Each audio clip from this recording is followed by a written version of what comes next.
Como é que é, maldinha do YouTube? Sejam muito bem-vindos a mais uma React. Hoje, véspera de feriado. Mas para vocês não interessa, não é? Vocês não estão a ver isto hoje. Mas para a malta de stream, já estamos aqui quase há uma horinha em stream. Hoje vamos ver o quê?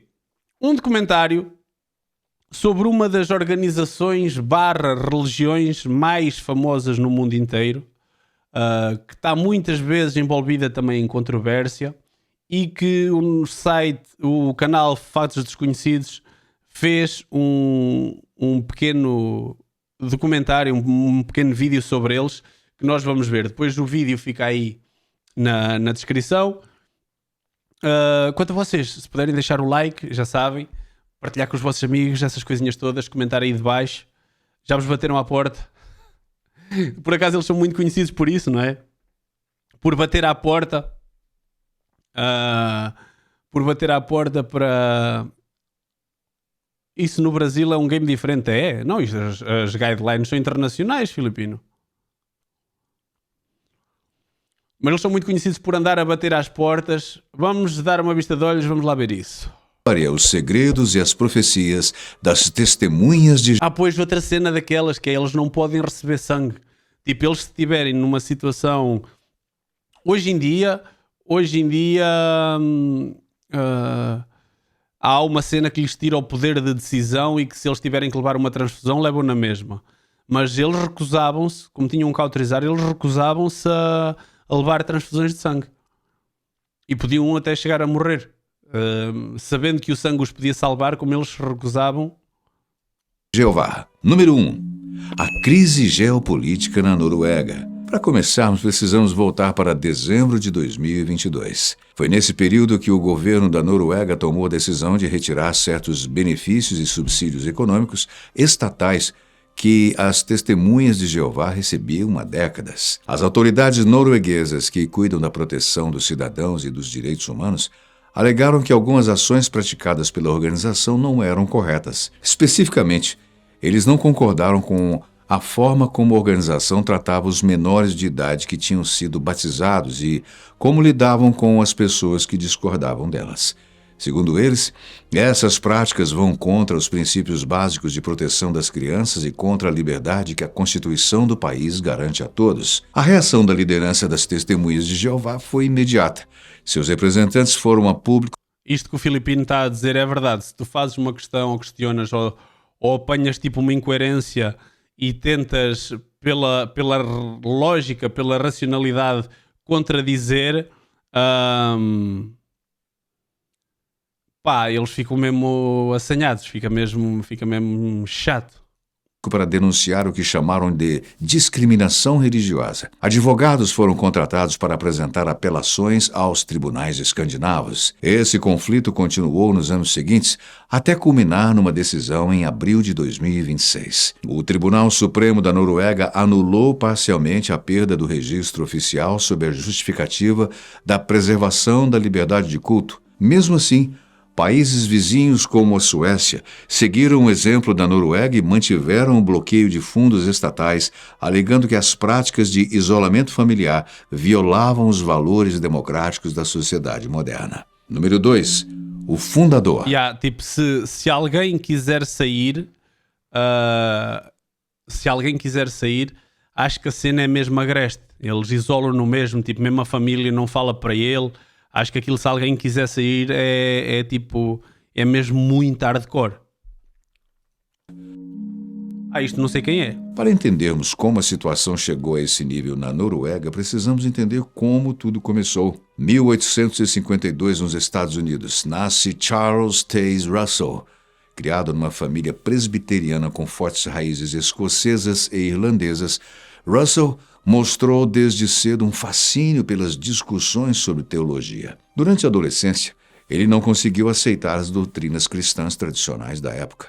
Segundo as próprias palavras escritas anos depois, ele passou noites sem dormir, questionando como um Deus poderia condenar suas próprias criaturas humanas a um tormento eterno ao inferno. Essa angústia o levou a iniciar uma jornada de exploração por diferentes correntes religiosas, até que ele começou a frequentar reuniões de grupos adventistas. Lá, ele ouviu pregadores que viam a Bíblia não apenas como um livro moral, mas como um mapa profético cheio de dados matemáticos e sinais cronológicos ocultos, esperando para serem decifrados. Ele se encantou com a ideia de que a Bíblia continha mensagens ocultas que poderiam ser reveladas através da interpretação. Ele começou a estudar as Escrituras com mais profundidade, buscando respostas para suas perguntas e angústias. Apesar de ser a figura mais importante do início no movimento, Charles Russell não é considerado oficialmente o fundador das Testemunhas de Jeová. O grupo surgiu no final do século XIX como um conjunto de estudantes da Bíblia que buscavam interpretar as Escrituras de forma independente, e Russell foi apenas um dos principais líderes desse processo, especialmente por meio de suas publicações. A própria organização afirma que Não fazia ideia disto. Engraçado como é uma coisa que está presente nas nossas vidas, tipo, desde sempre, desde que eu sou miúdo, que eu ouço falar dos testemunhas de Jeová, etc. Não fazia ideia que tinha sido assim que tinha começado. não foi criada como uma nova religião, mas como um retorno ao cristianismo original, atribuindo a fundação não a Russell, mas a Jesus Cristo. Ainda assim, na prática, foi a liderança e as ideias de Russell que deram forma ao que mais tarde se tornaria a estrutura das Testemunhas de Jeová, como conhecemos hoje. Porém, desde cedo, Charles Russell esteve envolvido em várias controvérsias.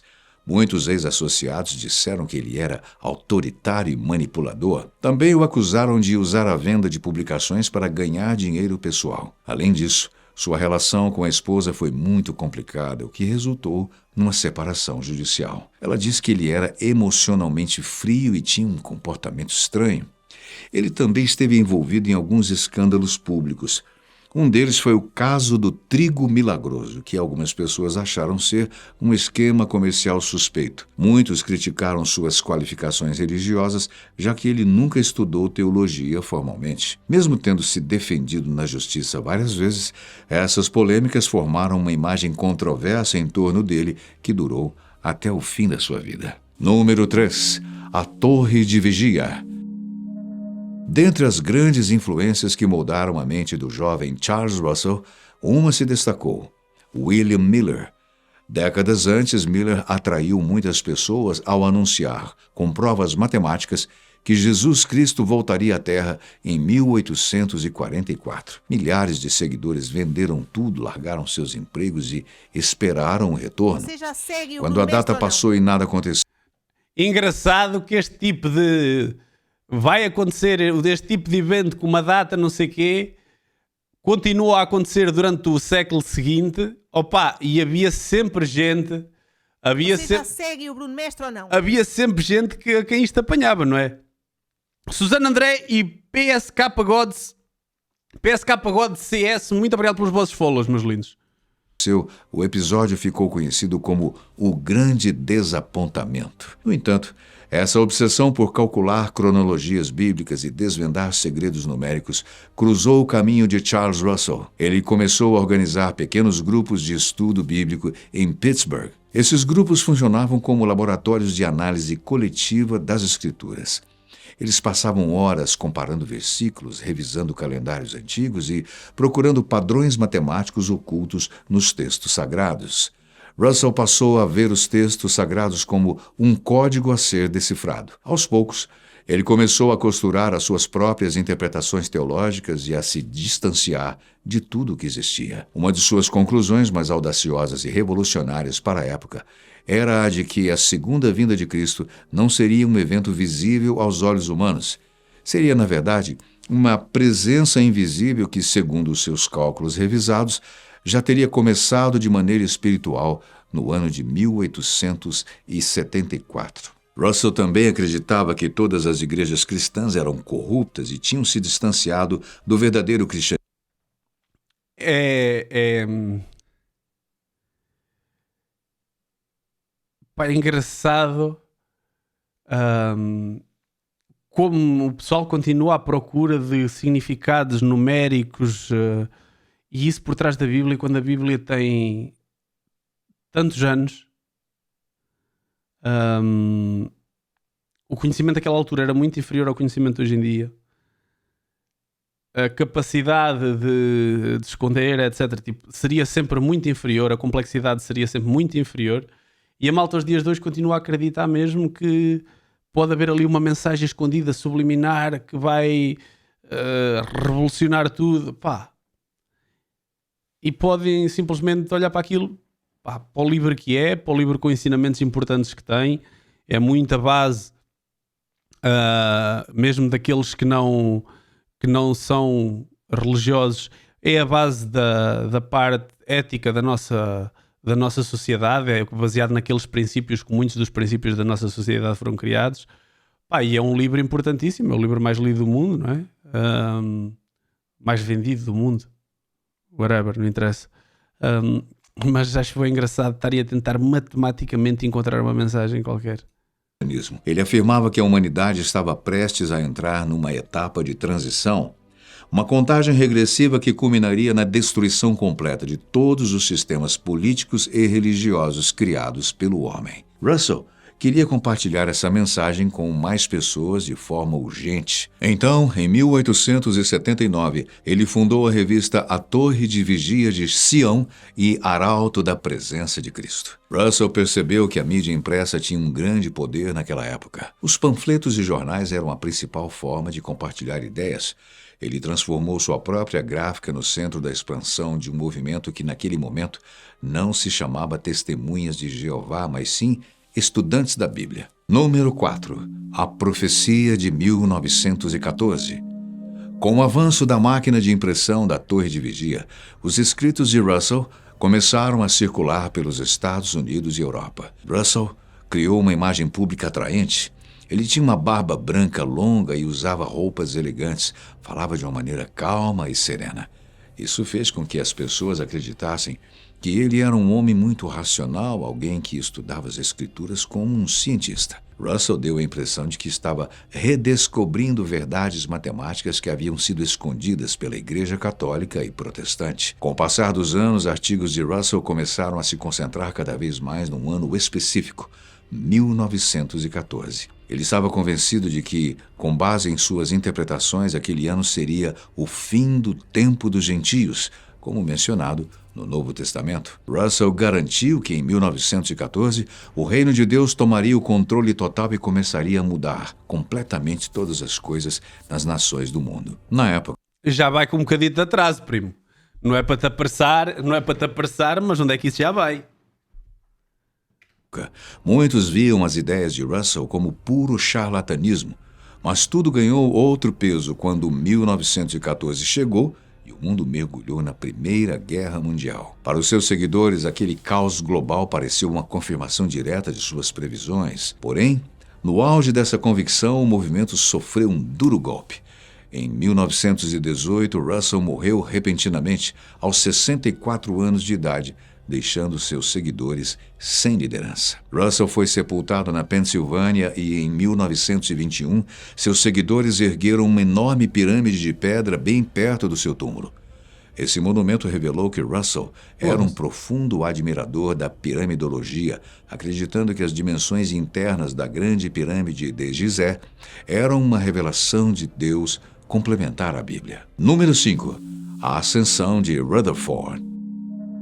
A morte de Russell poderia ter encerrado Maltinho, eu estou a ouvir, mas vou à casa de banho. O que veio depois foi uma disputa intensa. Basicamente, eles estão a falar de todos os personagens que foram importantes para... Tu não tens mais seguidores do que ele? Onde é que está a tua escultura? Eu não tenho mais seguidores que ele. Que ele quem? Caralho. Sem ser o caralho. Vamos lá, continuar. O controle da organização. Nesse cenário, surge Joseph Franklin Rutherford, um líder completamente diferente.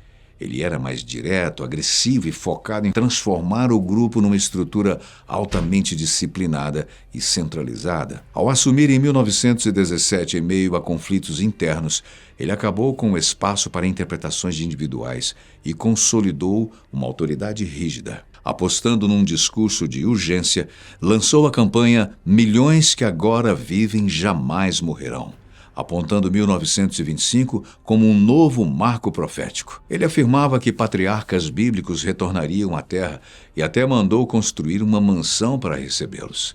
Quando nada aconteceu, muitos seguidores abandonaram o movimento, mas Rutherford não recuou. Em vez disso, reinventou a identidade do grupo e, em 1931, oficializou o nome que se tornaria mundialmente conhecido: Testemunhas de Jeová. Número 6. O Triângulo Púrpura. A partir do momento em que as Testemunhas de Jeová adotaram esse nome, a liderança de Rutherford iniciou a exigência dos fiéis, uma postura que os colocaria em conflito direto com os governos nacionais. Eles primeiro mantiveram uma neutralidade política. Segundo a liderança, a lealdade dos membros pertence única e exclusivamente ao governo celestial de Deus. Por isso, os membros foram proibidos de saudar bandeiras nacionais, cantar hinos, de votar nas eleições e, o mais importante, de prestar o serviço militar. Nos Estados Unidos e na Grã-Bretanha, essa postura fez com que milhares de jovens testemunhas de Jeová fossem atacados e presos. Obviamente, eles foram acusados de traição e falta de patriotismo, especialmente durante o período da Segunda Guerra Mundial. No nazismo, as testemunhas de Jeová se recusaram a cumprir as exigências de Hitler. Negaram-se a fazer a saudação e continuaram distribuindo suas literaturas proibidas. Só 2 pontos aqui. Primeiro, acho bem interessante como é que há estas sucessivas especulações de datas e que vai ser era em 1800 e não sei o quê, depois vai ser em 1925 e elas vão falhando sucessivamente, pá, e a malta como é que continuam tipo, a acreditar e como é que se consegue voltar a controlar a narrativa, como é que se consegue voltar a controlar a narrativa para eles não perderem credibilidade. É bué de estranho como é que as pessoas veem isto acontecer sucessivamente e tipo nada se passa. Eles também não comemoram o aniversário, não dão os parabéns e ficam até ofendidos se tu lhe deres a eles.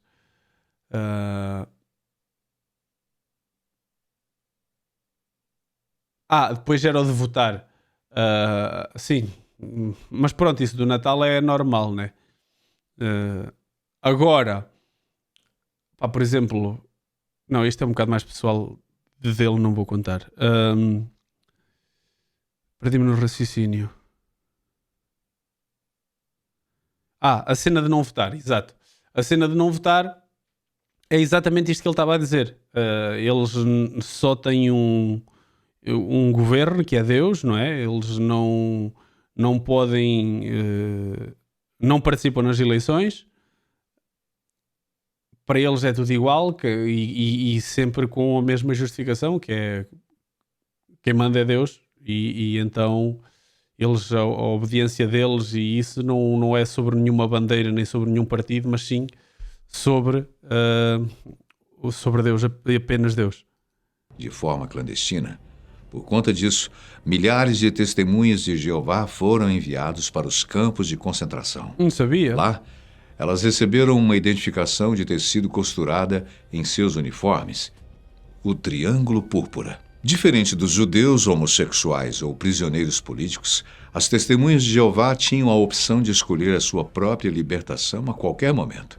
Bastava que assinassem um documento oficial renunciando formalmente à sua fé e jurando lealdade ao Estado nazista. No entanto, a maioria recusou concordar com isso, preferindo morrer de fome, frio ou em execuções. Número 7. A Era Nathan Knorr. Porra, eles tinham free pass para sair dos campos de concentração, só tinham de assinar a dizer que rejeitavam e eles preferiram morrer. Pá, isto é fanatismo, não é? Isto é fanatismo ideológico, fanatismo religioso. Podíamos ver algum dia um documentário sobre os Amish. Há muitos problemas de incesto e falta de variabilidade genética por serem grupos isolados. Caso muitos jovens que se envolvem em coisas perigosas por não conhecerem bem a sociedade exterior. Parece-me perfeitamente, ramo meu. Se tiveres algum para aconselhar, manda para um dos moderadores ou mete lá na nossa página do Discord. que nós damos uma vista de olhos nisso, mas parece uma ótima ideia. No Brasil o voto é obrigatório. Muito provavelmente devem cumprir a penalização que lhe dá não votar. Mas o filipino é casado com uma rapariga do Brasil e diz que não é? Após a morte de Rutherford, em 1942, a liderança passou para Nathan Homer Knorr, um administrador frio e estratégico que transformaria completamente o movimento do pós-guerra. Aproveitando o cenário devastado de 1945, ele expandiu as testemunhas de Jeová em escala global. Ele autorizou a produção massiva de revistas com distribuição de porta em porta em dezenas de países. Sob o seu comando, surgiu uma obsessão por números. Cada membro passou a relatar horas de pregação, publicações distribuídas e estudos realizados. Nas décadas seguintes, essa estrutura impulsionou um crescimento acelerado na América Latina, África e Ásia, com missionários enviados a regiões isoladas. Foi também nesse período que surgiram os Salões do Reino e as grandes assembleias em estádios, onde milhares de pessoas seguiam uma organização quase militar, consolidando a disciplina como uma das marcas mais fortes do movimento. Número 8. Corpo governante. Mesmo com conhecimento e estabilidade no pós-guerra, a organização... Por acaso, não faço ideia quem é que é a cabeça do movimento. Voltou a apostar numa data tipo para o fim do mundo. deles? A partir dos anos 60, publicações começaram a surgir que 1975 marcaria 6.000 anos de humanidade, criando um clima de urgência global. Muitos fiéis mudaram completamente suas vidas. Venderam bens, abandonaram carreiras e se dedicaram integralmente à pregação, acreditando que o Armagedon estava iminente. Mas, como bem sabemos, 1975 chegou, passou e nada aconteceu. O impacto foi devastador para os fiéis, gerando frustração, abandono em massa e crises internas. Já é o terceiro grande evento que nada acontece. Em vez de assumir o erro, a liderança endureceu o controle, exigindo mais lealdade e expulsando milhares de membros críticos. A partir desse episódio, o poder passou a se concentrar no chamado corpo governante. Era um pequeno grupo de cristãos que supervisiona as testemunhas de Jeová em todo o mundo. O trabalho deles envolve supervisionar a preparação da instrução bíblica recebida por meio de publicações, reuniões e escolas, e também administrar a obra das testemunhas de Jeová no mundo inteiro. O corpo governante supervisiona a obra de pregação e como os donativos serão usados. E após o erro de 1975, adotaram uma estratégia mais cautelosa: manter a ideia de que o fim está próximo, mas sem nunca mais fixar uma data específica. Espertos, finalmente aprenderam.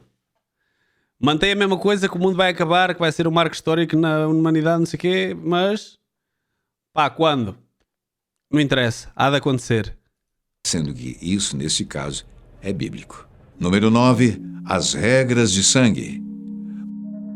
Para quem observa de fora, a rotina de uma testemunha de Jeová pode parecer apenas uma prática religiosa mais disciplinada do que é comum. Mas quem cresce dentro desse sistema, a experiência costuma ser muito mais profunda, influenciando praticamente todas as decisões da vida. Desde a infância há um forte senso de separação do restante da sociedade. Crianças aprendem que não devem participar das celebrações de Natal, aniversários e outras datas populares, o que pode gerar um sentimento de... Como é que será os putos na escola? Tipo, os colegas fazem anos e levam um lanche para a turma toda. O miúdo não come.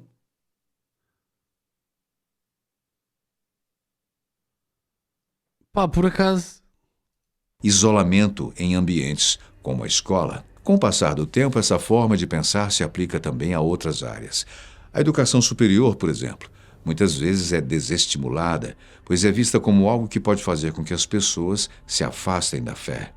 Os relacionamentos amorosos têm regras muito rígidas, geralmente com o objetivo de levar o casamento e sempre sob supervisão. Outro ponto importante são as influências nas decisões pessoais. Um exemplo disso é a recusa em receber transfusões de sangue, Era o que eu estava a baseada dizer. em interpretações específicas de textos da Bíblia. Essa posição já gerou muitos debates em contextos médicos e Foda-se, na altura nem havia transfusões. Como é que na Bíblia diz que tu não podes receber transfusões? jurídicos em todo o mundo, especialmente em situações de emergência. Além disso, a organização tem o seu próprio sistema disciplinar. Se houver questões consideradas graves, elas podem ser avaliadas por líderes locais em reuniões particulares, e uma das possíveis consequências é a desassociação. Quando um membro é expulso ou decide se desligar voluntariamente da organização, a liderança emite um decreto obrigatório para todas as congregações. Nenhum membro ativo, incluindo familiares, pode dirigir um simples olá, mandar uma mensagem de texto ou manter qualquer contato social com o desassociado. Para muitos ex-membros, essa separação é uma mudança marcada pela perda de laços sociais e emocionais que foram construídos ao longo de toda a vida. Já para a organização, essas práticas são justificadas como manter a integridade espiritual do grupo. Número 10. O escândalo das duas testemunhas. Com a chegada da internet, aquilo que antes ficava restrito ao ambiente interno das testemunhas de Jeová começou a ganhar visibilidade, principalmente em relação a denúncias envolvendo abusos sexuais dentro das congregações. Olha, por acaso disto nunca ouvi falar nada. Processos judiciais trouxeram à tona documentos e práticas que passaram a ser questionadas, como a chamada regra das duas Os juízes destes tribunais vão vestidos de Pai Natal para o julgamento? práticas que passaram a ser questionadas, como a chamada regra das duas testemunhas. Essa era uma diretriz teológica que exigia que, para um crime de abuso ser aceito internamente, era necessária a presença de pelo menos duas testemunhas no ato, algo impossível em casos, por exemplo, de pedofilia. Diante da Mas duas testemunhas de quê e para quê?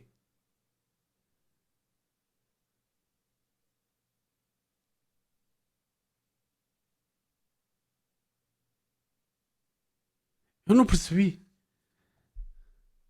repercussão negativa e dos impactos jurídicos e financeiros, a organização passou por uma transformação estratégica na década de 2010. Houve uma migração para o ambiente Não, diz que para isso te acontecer não sei o quê, tu tens de ter duas testemunhas. E tu estás para ser... Estão-te a atacar e tu vais dizer, não, você não me pode atacar porque faltam aqui as duas testemunhas. Por favor, vai chamar. E depois prossiga o seu ataque. Mano, isto é completamente incomportável, não é?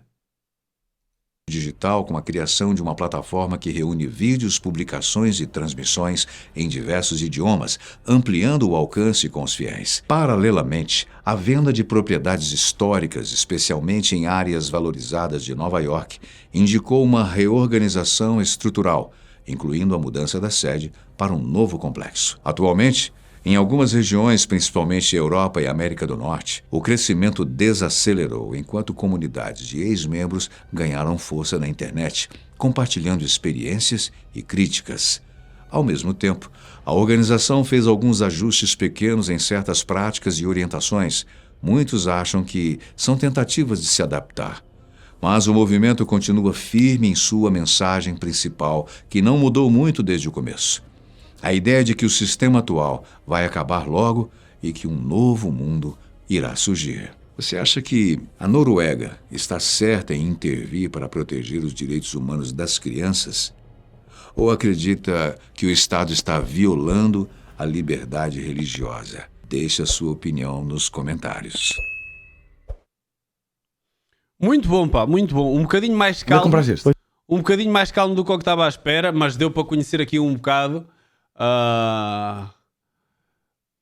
Encontrei o valor a pagar por falta de voto obrigatório. Entre 1 a 3 reais e meio. Então caga nisso.